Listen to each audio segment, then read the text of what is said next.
Welcome to another episode of Just Talk with Gabe. I'm here, my sidekick is here, and so is our guest.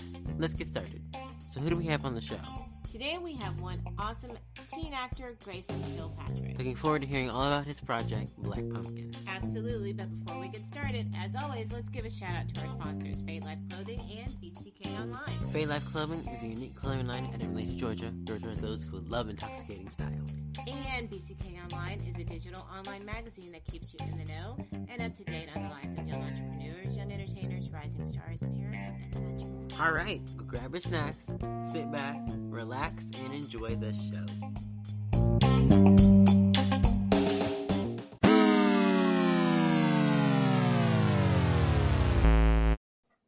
Grayson, welcome to the show. We are glad you could join us for an episode of Just Talk with Gabe. Thank you for having me. Thank you for being on. Now, I know our listeners want us to dive right in, so let's get into it. You are an actor, so can you tell us how you got started in the industry? So it's when I was about 8, back in 2018, I was dropped off at a summer camp for a while, and my mom came there one day, and she goes, "Hey, do you and your friend want to go and meet this actor? My work's letting us go and meet an actor named Grayson Russell. He played in Diary of a Wimpy Kid, Dog Days. He was Fregley, right? Right. And so I was like, yeah, why not? I mean, I don't have anything to do. What am I going to do? I'm 8. So I went to the theater. It's like the popular theater out here, and it's a long line and just a booth. And he walked in, started signing things, and I made an impression on him. Like, hey, I'm redhead. My name's Grayson too. What a coincidence! And his acting coach that lives out here was there too. His name's Bill Billions, and Grayson invited me to go on set to the movie he was filming out here called Space Warriors, right? Oh, right. Like, okay, yeah, I'll be an extra because they always need more. I was like the only one enjoying myself there. It was fun. It was fun. And so then Bill Billions contacted me and he goes, "Hey, so would you want to start doing acting classes here?" And I was like, "Yeah, why not?" And so then it's just taken off from there. Oh, that's a neat story. It is. So out of all of your projects, what has been your favorite and why? Ooh, that's a tough one. 2 that really stand out, or recent ones that really stand out. The first one being Black Pumpkin, and then the second one is the one I'm working on right now called Carbonara Chronicles. I guess because even though they have mid to higher budget, some of the other ones that I've worked on, they feel more out here in the South, which I like. Filming's different out in LA and out here in the Southeast.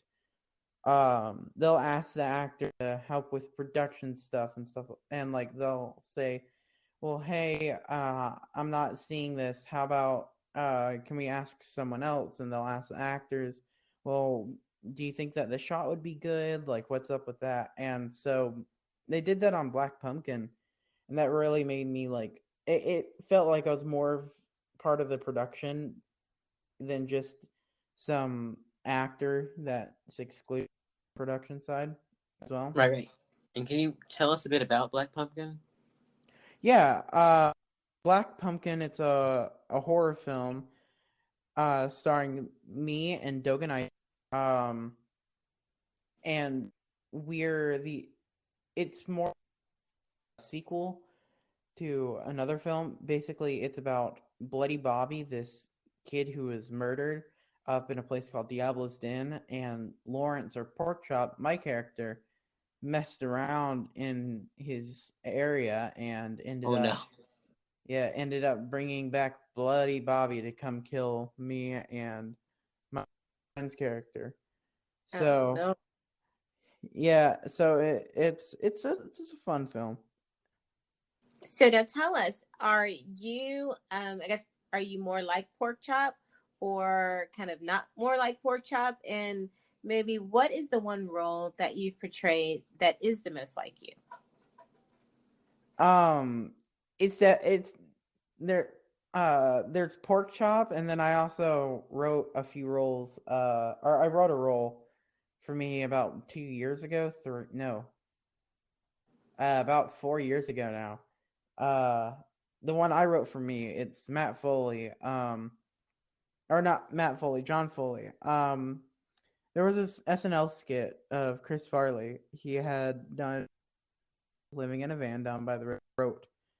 That skit for me specifically, so I could do a like John Foley. For pork chop, I remember when I was reading over the script or the sides to go to the audition, my dad goes, "Wait a minute, go back on that line," and it was the line of, "Hey, you got any ranch for my pizza?" And and the guy goes, yeah, we got about half a bottle." And I ask, "Normal or family sized?" And then he goes, "Family sized." "Yeah, that should be about enough."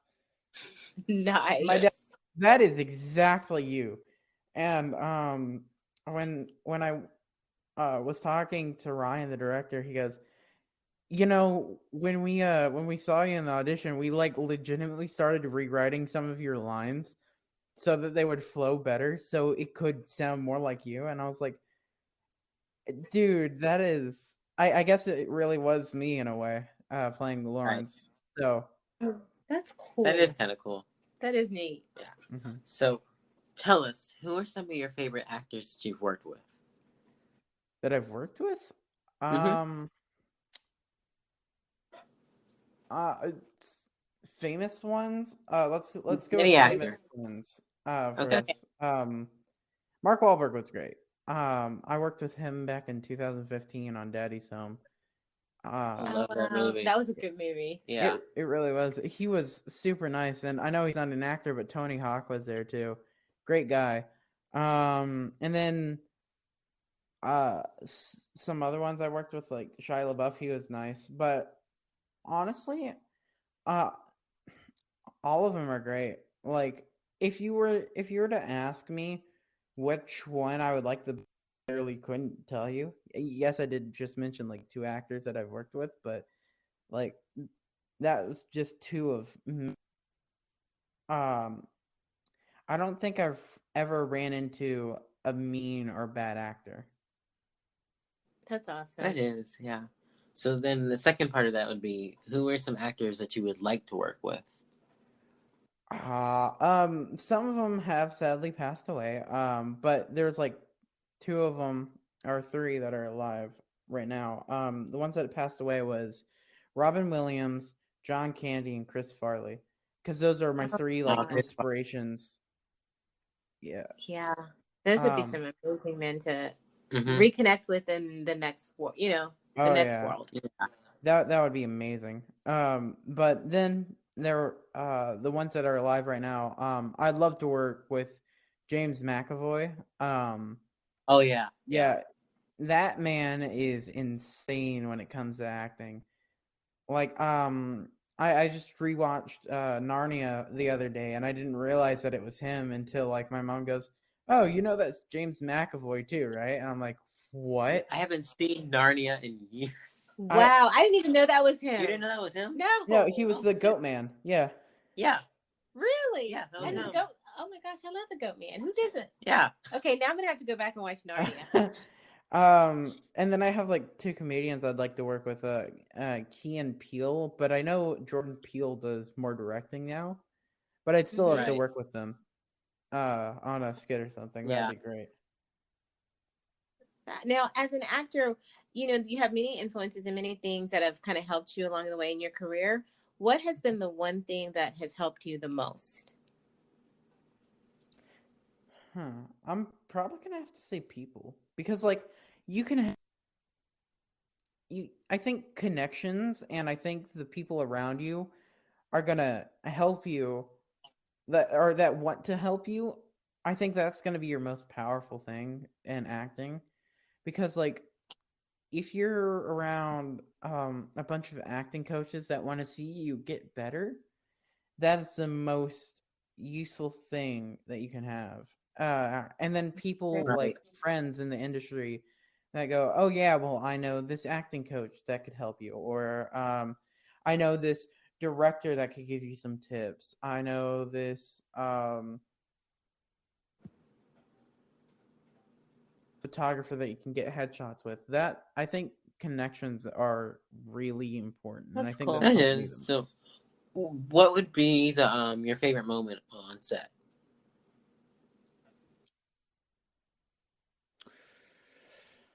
Favorite moment on set. I have a few. One of them was on Black Pumpkin. Um, it's at the beginning of the film, and I got knocked down on the ground, and then they wet my jeans. They got like a water bottle, sprayed it on my denim jeans to make it look like I peed, and so I'm like laying on the ground, and there's these two grown men and Ellie, uh, who's in the scene, Elliot, who's my friend, that's her older sister, or that's his older sister, and it's like these just three adults and an entire camera crew is like staring all their cameras down at me with wet jeans, and like they go, all right, you ready? 3, 2, and I would always do something to like mark the take on my own, so I like kissed to the camera, I went, and then I like winked, 3, 2, 1, and then I had to act scared like I just pissed myself. And so that one was fun. And then another one, the scene right before this in the film, I'm in Diablo's Den and I'm riding down a hill, and my dad and Ryan, the director, I was on a bike and we were going up a hill, and they're like, all right, so we're gonna just get you ready to coast down this, so we're go ahead and turn around here. And I said, okay, yeah. And they go, don't turn too sharply. I got this. I turned too sharply and I fall off the bike and I roll down like a little hill, and I'm like, I didn't do that. I was like, you didn't see anything. You did not see that. And meanwhile, Ryan and my dad, they were like laughing. They were like, oh, what did we literally just tell you not to do? I said, turn too sharply. That's so awesome. I mean, I can just picture this in my head. That's why I think it's even more funny. Yeah. All right. We're going to go on a commercial break. Grayson, would you stay around after the commercial break and come back and talk more with us? All right. We'll see you guys in a minute. Welcome back to the show, everyone. Welcome back, guys. And if you have not downloaded the Anchor.fm app, do it and start making your own podcast today. All right, Grayson, welcome back to the show. Okay, so let's get into the next round of questions. The fun round. First of all, what is your favorite city? Favorite city? Ooh, that's tough because like I can say the one that I haven't been to yet, or I can say the ones that I have been to yet. If I go with the ones that I have been to, favorite city has to be Silverthorne, Colorado. It's beautiful there. Never been. Never heard of it. Never heard of it either. It's an hour outside of Denver, right? I went through there when I was going cross country, one of my many trips that I do.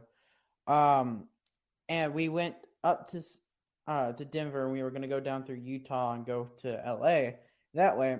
And we ended up stumbling upon this town called Silverthorne. It's a ski resort town in the middle of a mountain. Yeah, in the middle of the mountains, and it has a lake. That sounds amazing. It's really beautiful. Like, to get there, it is very hard to get there, but once you get there, it's really nice. And then right outside of it, like maybe 35 minutes, is Vail, and Vail is their ski resort. They're the actual ski resort town. Okay, I've heard of Vail. Yeah. So it's just really nice there. We ended up going there during the night, and I fell in love with it.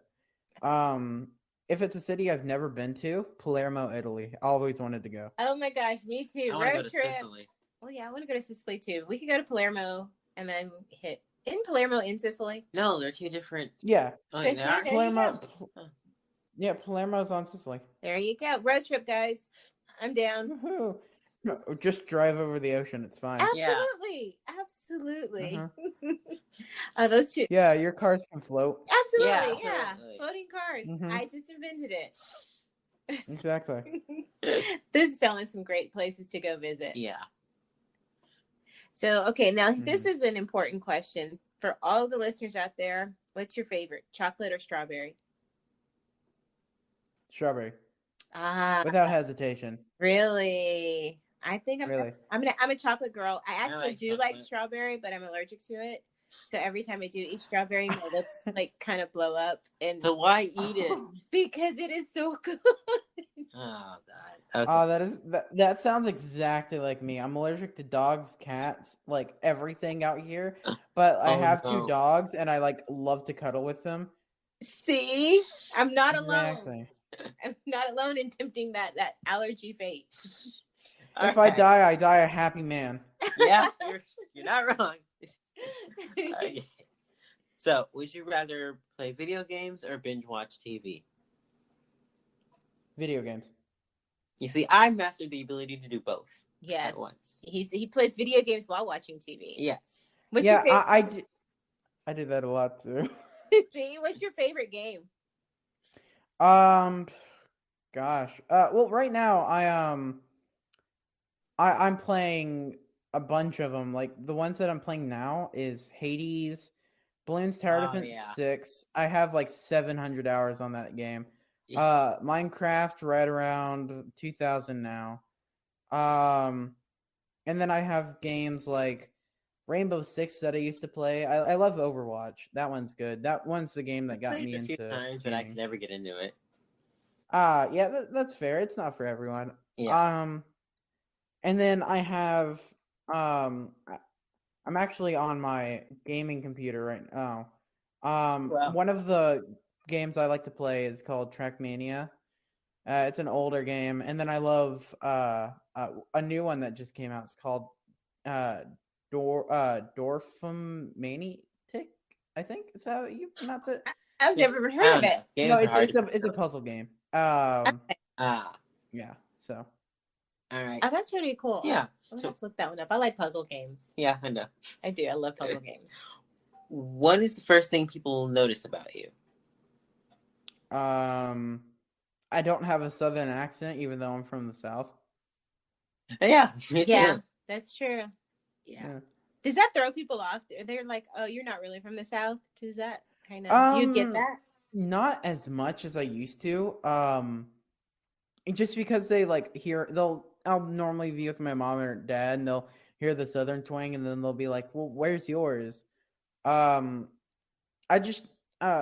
is kind of like a melting pot city because it's a military town, and everyone comes in from everywhere, so you don't really have a southern accent. And then if you do have one, it's very light. And so then I went to a speech therapist to fix the lisp that I had, and it got rid of the accent as well. So. Oh, see, there you go. Yeah. Huh. All right. So, would you rather be a superhero or a supervillain? Hero. Yeah. I don't know. I kind of would want to play a supervillain, guys. I mean, in a film, I would love us to play supervillain. I'd love for people to like look at me and they would be like, "Yo, that's not. I don't be someone, or I don't want this person to succeed." But like superhero, 100%. Everyone wants to be the hero. Yeah, I guess that's true. In real life, everybody wants to be that hero. That is true. Yeah. So, if you could only take 5 things to a desert island, what would they be? Well,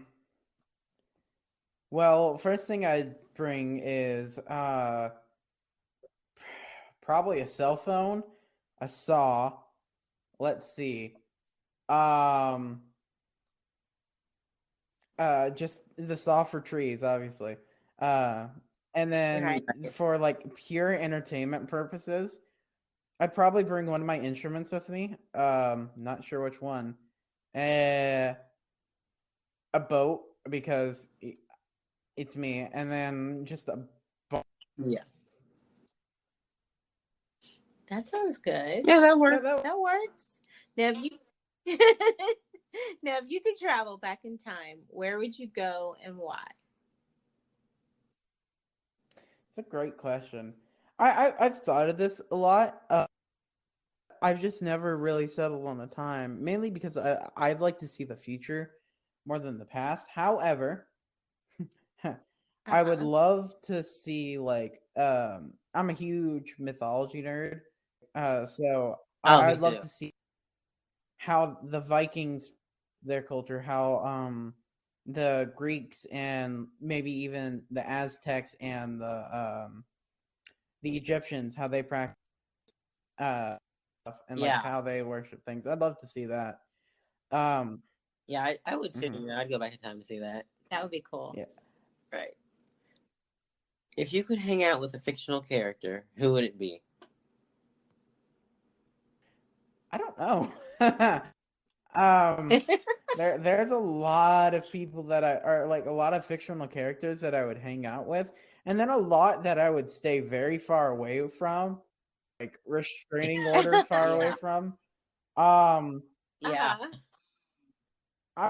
On that one, I think honestly, if I was to choose like any fictional character, it would probably be like, this one's actually really tough. Or you could pick more than one if you want. I'd probably do Alex and Connor from my favorite book series. It's called Land of Stories. Ah, that's kind of cool. You know, I'd probably just hang out with the Teen Titans. Oh, dang. Can I change my answer? Absolutely. Teen Titans. The ones from 2003, not from Zoe. Oh, yeah. 2003, definitely. God, I love that show. See, I would straight up hang out with Tinkerbell. I'm sorry. It'd be me and Tink. We'd just be like chilling, blowing fairy dust all over the place. Oh, boy. All right. Now, what would be the one piece of advice you would give to kids who want to be actors? The one piece of advice, just go for it. Like, be yourself. If someone wants to stop you, find ways around it. Like, I have a friend out here, he's wanting to get into acting. And I was telling him, well, if your parents don't want you to try and get into acting, because, why not you try and do it, right? So, like, make your own film, make your own skit, be yourself in that skit, and have your friends chip in if you want to. Like, YouTube is huge now, and because of COVID, it's gotten somehow unfathomably even bigger. And so a streaming service, I would say, just no matter what you do, if you want to be an actor, just go for it. Be yourself. Try and get your friends on board, even if they're willing to help or if they want to do it too. That sounds fun. Now, what would be the best Wi-Fi name? Best Wi-Fi name? Yeah. I've literally seen this one. Bite me, this is my Wi-Fi. That was at my old apartment. Nice. I've seen some other great ones. We were on the road and one was Jimmy's truck's Wi-Fi. It's mine. Password is, and then it just ends. Oh my god, that is so awesome. And then my favorite one is hi, welcome to Chili's. Anyone that remembers Vine, you'll love that one. Yeah. Yeah. Hi, welcome to Chili's. Found out he passed away like 3 days ago. Yeah, he did. Yeah, that's what we just literally. Well, I just heard that like maybe an hour ago or 2 hours ago that he had just passed. That was like crazy. Yeah. So, in addition to everything that you have going on, what's next for you, Grayson? Well, I'm doing a film this fall called Carbonara Chronicles. It's a period piece. It's like if Harry Potter and Game of Thrones and maybe a little bit of dystopian, not dystopian, that's the wrong maybe a bit of like extraterrestrial sci-fi all mixed together. It's gonna be filming in Zion National Park, which is great. Oh, Wow. that's kind of cool. Yeah, that is. Out in Utah, it's beautiful there. But yeah, I get to learn how to ride a horse. I'll get to learn how to sword fight. It's really wow. good. Nice. So, Oh, that's gonna be awesome. Yeah. What is the one thing that you want our audience to know about you? I'm not too sure. I guess I'm just a normal kid that's like really into entertaining people. Like I have All right. multiple instruments. I solve Rubik's cubes for people. I act, so I guess I just really like entertaining. Oh, that's pretty cool. So Yeah. you can solve a Rubik's Cube. I cannot. Mm-hmm. That's cool. Because I threw mine across the wall and like broke it because I was frustrated. Yeah, So. for my birthday, I got like No. I got a couple of them. So like I don't know if you can hear this one, but Oh, yeah. yep. We can hear it. Yep. Yeah, my Rubik's Cube became no more. So. And I failed to solve Yeah, mine and gave up. So yeah, it took me 7 hours. It just sits in front of me. Hours to get my. Oh wow. Wow. It then steadily picked up the pace, and then now I can solve one in like average on a minute. This is 30 seconds. So Wow. So what's the secret to solving just the Rubik's memorize. Cube? Is there one? Because like it's kind of like you have to I guess understand how to do it. But it's just memorizing how to do it. So like you start off by making a cross. I know this isn't going to make any sense. Start off making a cross in the first 2 layers, then top layer, and then you'll solve it by permutating the top layer. I know it makes no sense. If anyone cubes are, you'll understand what I'm talking about. But because I'm sitting here looking at ours going, yeah. what? I So, yeah. watched the Red Cube Cubics, I think is his name. I watched him to learn how to solve it, and then I was like, well, maybe I can doing this on my own. And then like after like a 2 days, 3 days, I got it down to like 2 minutes, and then after a month I got it down to a minute, and now I got it down to like on average 55 seconds. Nice. That is awesome. Now, where can people find you on social media? You can find me at Grayson Kilpatrick on Instagram, Facebook, Twitter. I think LinkedIn as well. All right. Awesome. All right. Well, thank you so much for joining us today. We enjoyed having you. Totally enjoyed you on the show. Thank you. Absolutely. All right. Thank you. Did you guys enjoy the show? I know I did. Thanks to Grayson for coming on today, and make sure you guys check out Black Pumpkin. Until next time, peace out.